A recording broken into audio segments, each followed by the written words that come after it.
என்னை பத்தி சொல்லும் போது பலர் வேண்டியவர்களும் விமர்சகர்களும் எதிர்கட்சிக்காரர்களும் சொல்லுது, தோத்து போன அரசியல்வாதி பேசுறாரு விடியான்றது அப்படின்பாங்க.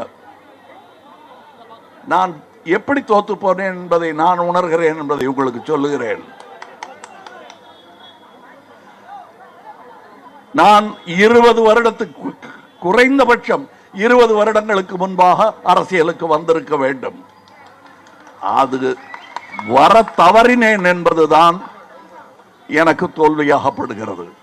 அப்படி வந்திருந்தால் இன்று நான் நின்று பேசிக் கொண்டிருக்கும் வார்த்தைகளும் இடமும் வேறாக இருக்கும்.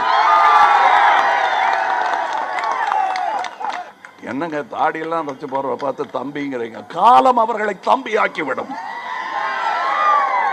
யாரை அண்ணலாக்க வேண்டுமோ அவரை அண்ணலாக்கும்.